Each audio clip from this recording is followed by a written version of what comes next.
नमस्कार सर्वांना, Rupali delicious kitchen मध्ये आपलं स्वागत आहे।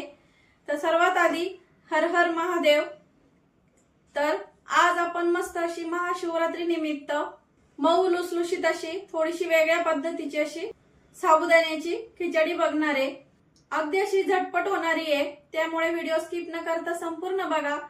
आणि चॅनलवर कोणी नवीन असाल तर चॅनलला सबस्क्राइब करा। सबस्क्राइबच्या शेजारी जे बेल आयकॉनचं बटन असतं ते प्रेस करा, म्हणजे व्हिडिओ पोस्ट झाला की तुम्हाला लगेच नोटिफिकेशन येतील। तर मग चला आता साहित्य बघूया आणि रेसिपीला सुरुवात करूया।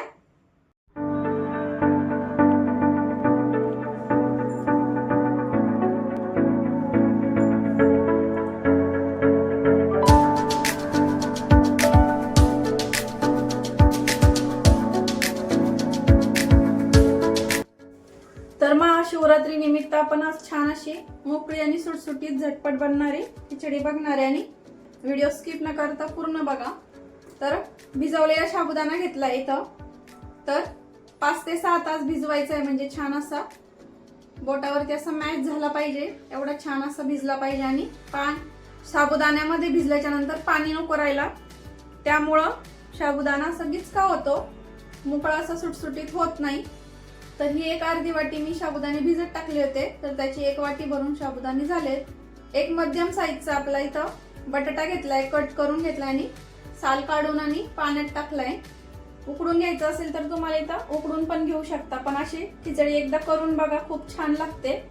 भाजलेले शेंगदाणे घेतले, 2 मूठ असे भरून शेंगदाणे घ्यायचे एवढ्या खिचडीसाठी, किंवा 8 ते 10 चमचे शेंगदाणे घेतले तरी चालेल। आपण जे पोहे खातो त्या चमच्यानी मोजून घ्यायचे। लाल तिखट मिरच्या घेतल्या आहेत, तुम्ही इथं कमी अधिक करू शकता किंवा मिरची पावडर वापरली तरी चालेल, पण अशा अख्ख्या लाल मिरचीची करून बघा तुम्ही, खूप छान लागते। आणि चवीपुरतं मीठ, आणि आपल्याला थोडंसं यासोबत दूध लागणार आहे, तर ते दूध नंतर कधी टाकायचं ते पण सांगते मी। तर आपण ही तेलात करणार आहे, तुम्हाला तूप वापरायचं असेल तर तुम्ही इथं, आणि बटाटा वगैरे कट करून घेतलाय, त्यातलं पाणी काढून घ्यायचंय। तर आता पुढची तयारी बघूया। तर आपण आधी मिरची बारीक करून घेणार आहे, चांगली वाळलेली मिरची घ्यायची आहे, म्हणजे छान बारीक होते। तर मिरची अशी या पद्धतीने बारीक करून घेतली आहे। आता यामध्ये आपल्याला शेंगदाणे टाकायचे आहे। आता शेंगदाण्याचा कूट असा खूप जास्त बारीक किंवा खूप जास्त असा जाडसर ठेवायचा नाहीये, मध्यम स्वरूपाचा आपल्याला करायचा आहे, म्हणजे खिचडी एकदम अशी छान मऊ लुसलुशीत तयार होते आणि दिवसभर मऊ राहते। तर हे बघा, असा जाडसर कूट ठेवलाय मी, हे बघा, खूप जास्त बारीक किंवा खूप जास्त जाडसर ठेवायचा नाही। खिचडी करून घेऊया। तर इथं मी 2 ते 3 चमचे तेल टाकते, किंवा तुम्ही तूप पण वापरू शकता। इथं जे उपवासाला चालेल ते इथं तेल घ्या तुम्ही, किंवा साजूक तुपामध्ये केलं तरी चालेल। तर इथं तुम्ही आता जिरं खात असाल उपवासाला तर जिरं टाका, आमच्या इथं खात नाही म्हणून मी टाकत नाहीये। तर बटाटा टाकून घेऊया, पाणी पूर्ण काढून घ्यायचंय बटाट्यामधलं।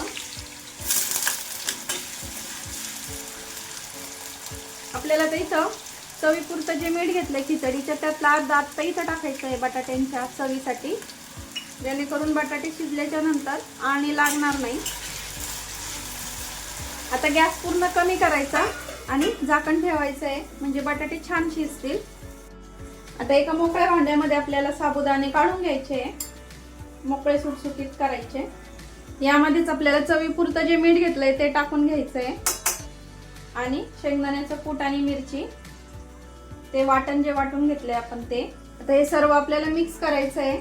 यामुळे खिचडी मोकळी सुटसुटीत तर होतेच, मिरची आणि शेंगदाणे मीठ आपलं असं पूर्ण छान असं साबुदाण्यांना लागतं, आणि साबुदाणा खायला छान लागतो। तर साबुदाणे बघू शकता किती छान असे भिजले आपले, हे बघा, बोटावर असं छान मॅच झाला पाहिजे आणि मोकळा सुटसुटीत पण झाला पाहिजे। आणि दिवसभर आपण डबा देतो, तर दुपारपर्यंत खिचडी बऱ्याच जणांची अशी वातुळ होते, तर ती होऊ नये म्हणून मी एक ट्रिक सांगणार आहे, तर व्हिडिओ स्किप न करता संपूर्ण बघा। तर 5 मिनिट झाले, आता बघूया बटाटा शिजलाय का। तर हे बघा, बटाटा पण छान शिजलाय आपला, 5 मिनिटांमध्ये छान शिजतो, हे बघा। तुम्हाला अजून बारीक फोडी हवे असतील तर तुम्ही इथं बारीक अजून फोडी करू शकता। आता आपण जे मिश्रण तयार करून घेतलेलं आहे साबुदाण्याचं ते टाकून घेऊया इथं। आता तेलावरती आणि बटाट्यामध्ये आपल्याला हा साबुदाणा छान परतून घ्यायचा आहे। गॅस मध्यम ठेवायचा किंवा फुल ठेवायचा। कमी गॅसवर खिचडी कधीच परतायची नाही, त्यामुळे खिचडी वातळ पण होते आणि खाताना अशी कडक लागते। त्यामुळं आता आपल्याला 2 ते 3 मिनिट छान अशी खिचडी परतून घ्यायची आहे। तर आता 2 ते 3 मिनिट झाले परतून। आता आपल्याला अगदी 2 ते 3 चमचे भरून इथं दूध टाकायचं आहे। खूप जास्त दूध टाकायचं नाही, नाहीतर खिचडी अशी गिचका होऊ शकते किंवा चिकट होऊ शकते। गॅस फुल ठेवायचा आहे। फुल गॅसवरती आपल्याला ही खिचडीमध्ये दूध टाकायचं आणि परतून घ्यायचे। यामुळे तुम्ही खिचडी दिवसभर डब्यात ठेवली ना, बाहेर घेऊन गेलात आणि डब्यामध्ये राहिली तरी ती आहे तशीच मऊ लुसलुशीत राहते आणि खायला पण खूप छान लागते। किंवा तुम्ही थोडंसं दही किंवा ताक टाकू शकता इथं। तर आपल्याला दूध टाकल्याच्या नंतर आता इथं झाकण ठेवायचं आहे आणि 2 ते 3 मिनिटासाठी छान वाफवून घ्यायची आहे, म्हणजे छान अशी आपली खिचडी शिजेल आणि ट्रान्सपरंट होईल।